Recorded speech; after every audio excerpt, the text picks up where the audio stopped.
of Abante. Yes, good afternoon. Yan, unahin ko si Heaven. Hi! Yan, ang bongga. Sinali na to sa isang international film test sa Europe, di ba? Na talaga namang lumampa ka doon. How's the experience? Kasi balita, pinagkaguluhan talaga yung Lilian.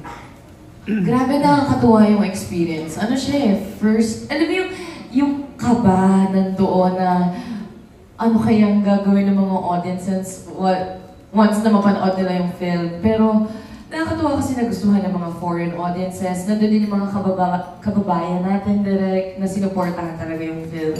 So, buti na lang nandun din si Direk para gabayan ako, kumbaga, dun sa festival.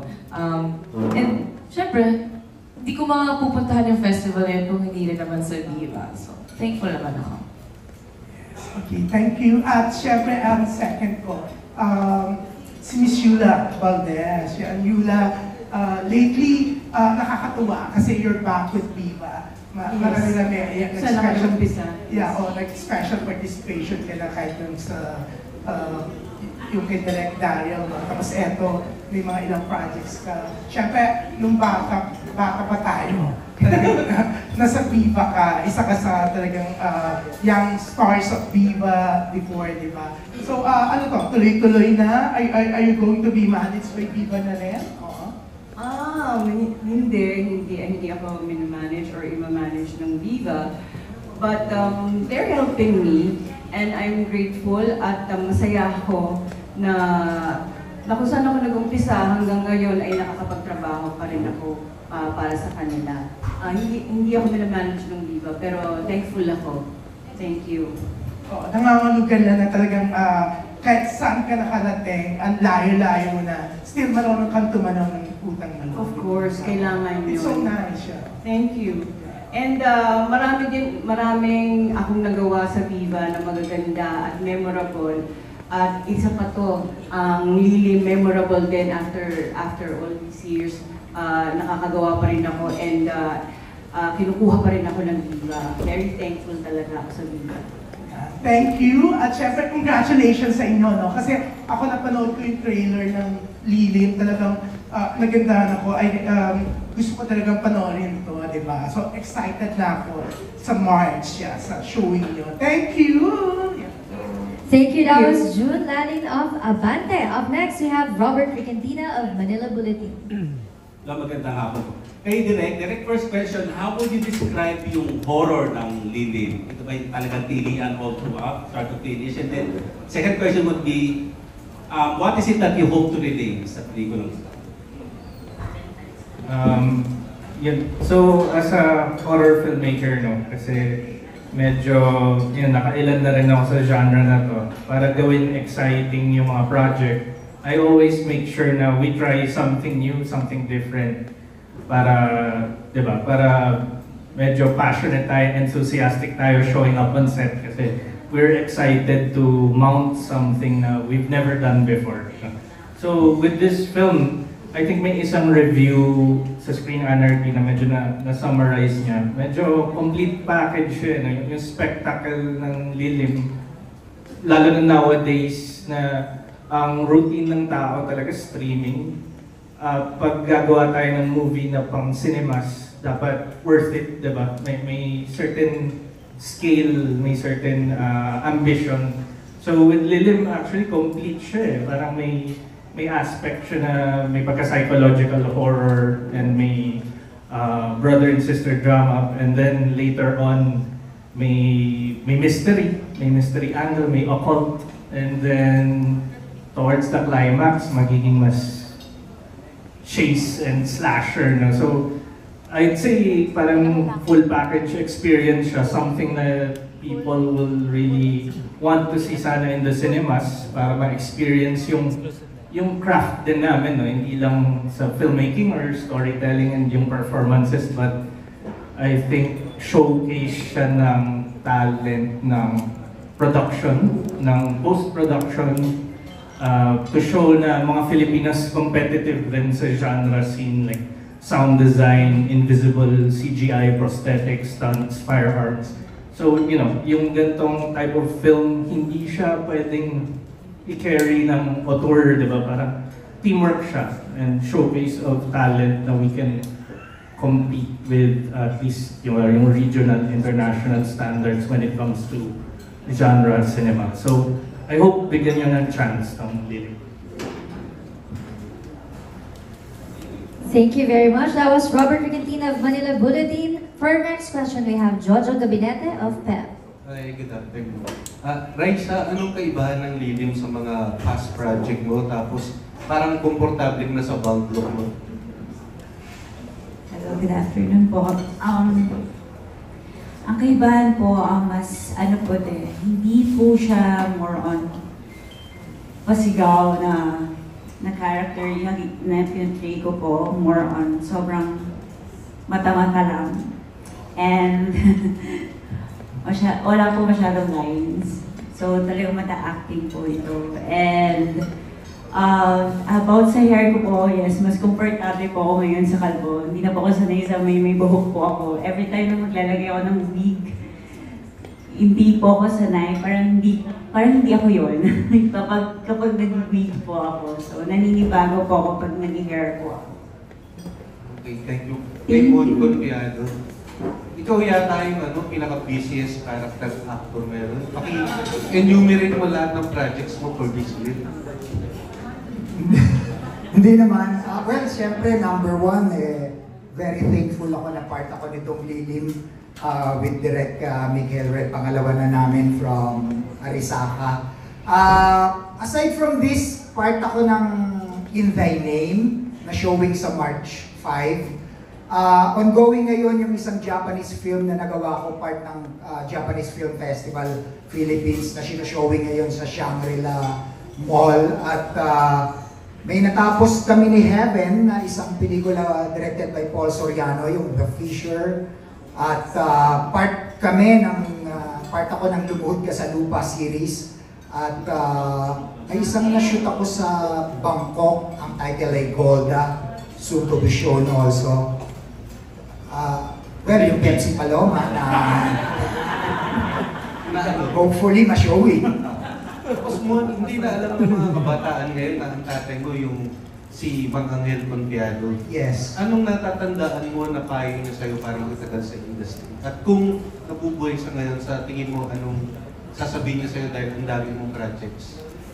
Well, very thankful din ako sa father ko kasi sa kanya ko natutunan yung pakikisama more than the talent kasi minsan nangingibabaw din kung paano kang makisama at yung professionalism sa industriyang ito. I guess isa yun sa mga dahilan kung ba't nauulit ako sa mga director ko, sa mga producers ko. Importante na yung kumbaga attitude mo positive kesa magaling ka lang. Dapat marunong ka rin makisama. Thank you. Thank you so much. Thank you. That was Jojo Gabinete of PEP. Up next, we have Jojo Panaligan of Rider PH. Thanks, G. Direct, andito po. Gitna po.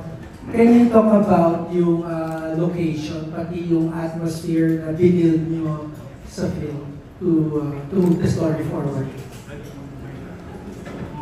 Yeah, so yung Lilim na set sa 80s, currently mentioned, ito yung unang collaboration ko with my father. Si Raymond Red is also here as a cinematographer. So ano na rin siya, award-winning filmmaker, legend na din. And tagal na namin naghahanap rin ng project to collaborate on. And I think swak dito sa Lilim kasi nga 1980s, familiar siya sa era, sa decade. And then we shot the film sa Makiling, na may parang mga boarding school doon na alumni rin yung dad ko. So parang yung myths and yung atmosphere ng Makiling, di ba? We had to utilize it for the film, and challenging rin siya kasi may mga set pieces kami na we had to build sa studio. So if nakita niyo yung production designer dun sa isang clip, si Ana Lou Sanchez, who I worked with sa Erie, nakita niyo yung background studio, so marami rin kaming binild para very very controlled, na very deliberate yung design for the movie. Kasi nga period film. And then, nag-shoot rin kami sa mga certain, mga kumbento dito. Pero, ni-recreate lang namin yung interiors. No? Parang iniba namin yung loob. Nag-build kami ng mga panels. So, very, very, I guess, extensive yung work na ginawa namin in designing the movie, which is exciting lagi kasi mas intentional, kumbaga, yung film. And something new rin na hindi ko pa natatry kasi I think yung mga recent movies ko mas modern, like yung Deleter, diba? Techno-horror, internet, diba? So ito naman going back to mas classical na horror genre. Second question ko direct sa inyo pa din. Napansin ko po lately, ang daming horror movies talaga. And I remember about 2 or 3 decades ago, horror movies ang nagpakilala worldwide sa mga fights. You think it's our time now? And if so, what is it about the genre that gives us the opportunity to be known worldwide as Filipinos, as Filipino filmmakers and yung Filipino films itself? Filipino horror films. Yes, I think yung horror kasi very visual, very universal. I think fear is universal. Parang even subtitled horror movies, di ba, na-appreciate ng kahit masa ng Pinoy. Nag-theatrical dito dati yung mga The Ring, di ba? So yun, scares, yung atmosphere, yung themes ng horror, napaka-existential. So, nakaka-relate kahit saan. And kaya madali rin siya i-distribute. And I think ang horror, escapist din siya. Lalo na dito sa Philippines, di ba? Kaya nagpa-flock yung mga audiences sa horror, just like romance or rom-com. Parang barkada movie siya eh. May release rin eh. Hindi lang siya scare. Minsan after the jump scare nga, maririnig nyo sa cinema, tatawa sila. Kasi may parang release of tension yun. No? So I think yun ang reason napaka-successful ng horror. And siguro, compared to other genres rin, mas feasible siya. Diba? Mas concept ang horror, mas imagery, rather than, kunyari, action. Diba? Sobrang expensive to do properly, or at least convincing na makakompete ka sa Hollywood. Diba? So yung horror, may palag tayo as a developing country na syempre mas realistic yung mga resources natin. Mas kaya natin i-match kung ano yung ina-export ng mga neighbors natin, no, sa Southeast Asia. Kasi mas nadadala siya ng atmosphere, ng concept, rather than production value like, you know, exploding helicopters. Diba? Hindi natin kayang kumantay sa Hollywood because of, syempre, mas malaki audience nila. So, I think yun yung reason, very, realistic to export, no, na genre coming from Filipino filmmakers. And we can also, syempre, parang include niya yung culture natin, yung subtext ng stories natin, even though yung package niya genre, diba? And malaki yung audience niya worldwide. So, I think, yeah, yun yung opportunity dun. That's why siguro nag-gravitate ako personally towards horror. Pero, I still do other genres. No? I even did like something totally different, yung mas wholesome na sports movie with Friendly Fire just before this. So, I try to do different things. Pero I think horror lang talaga yung nagre-resonate with a large audience. So, naturally, yun rin yung gusto i-finance ng mga studio. Thank you. Thank you. That was Jojo Panaligan of Writer PH. Up next, we have Mark Magadia of Maganda Ba Movie. Hi guys, yung question ko for the cast muna. For the cast, ano yung, parang meron ko yung experience na nakakatakot sa set? Kasi parang yung mismong set atmosphere ganito. So, can you share something besides dun sa painting na I think we will be interested, yung audience? Sa cast, kung sino gusto mag-share? As si Direct din. Okay.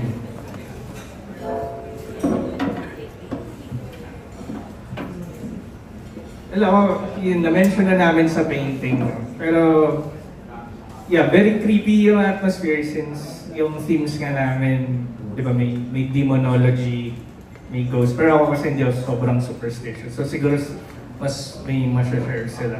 I think sa amin yung kami ng production team was the creepy painting na kailangan namin sunugin dahil nga may mga nadi-disturb na ng mga bata na nagre-retreat doon kasi yung location namin pag di kami nag-shoot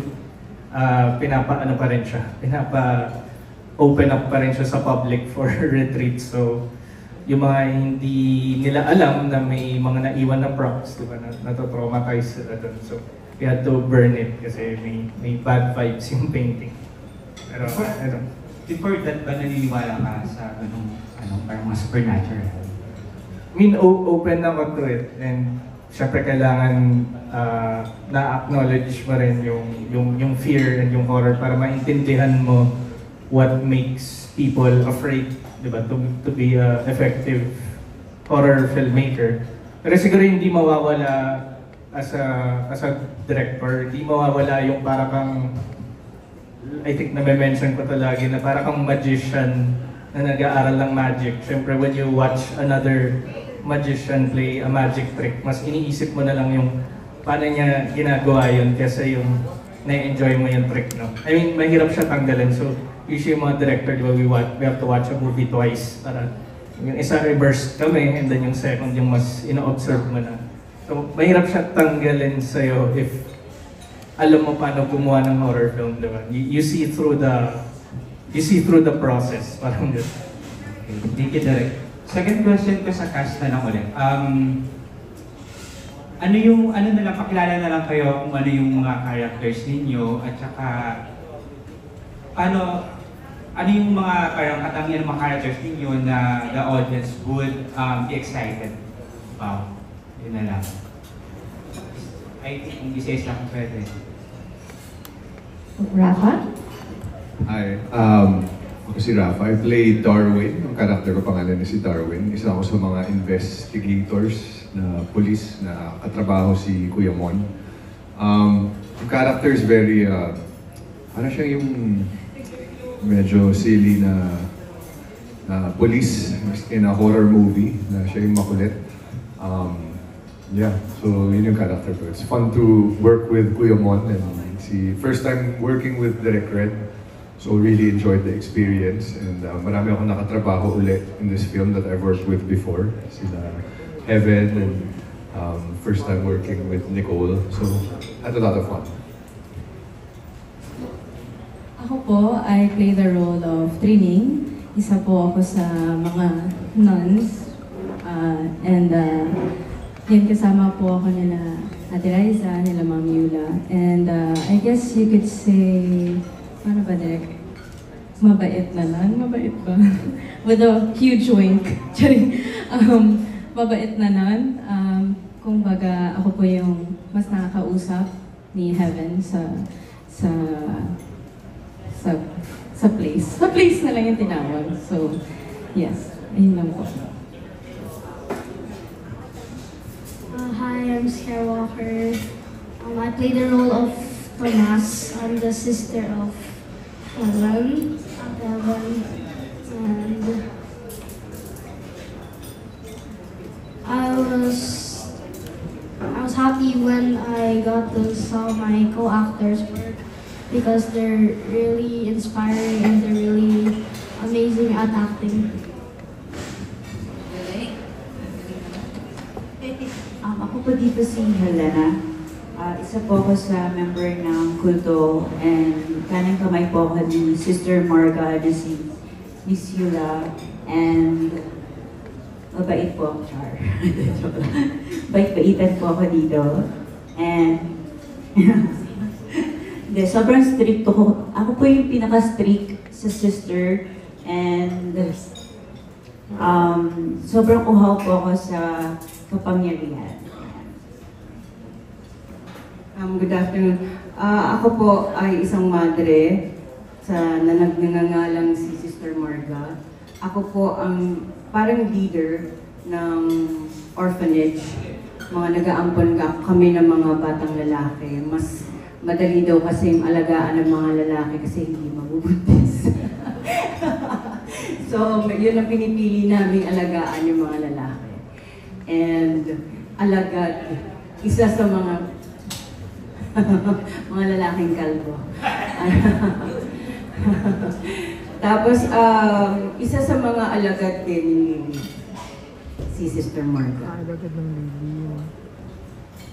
Ako po si Investigator Fred dito, ang investigador na rumiresolba ng kaso ni character ni Heaven. Kasama ko si Darwin, played by Rafa. At eventually, sa aming pag-iimbestiga, mapapadpad kami sa bahay ampunan na puno ng kababalaghan. Ako po dito si Gabriel. Isa po ako sa orphanage. Ako po yung panganay sa mga bata. And at the same time, isa po ako dito sa mga nag-guide kay Heaven sa pagpasok niya dun sa orphanage mismo.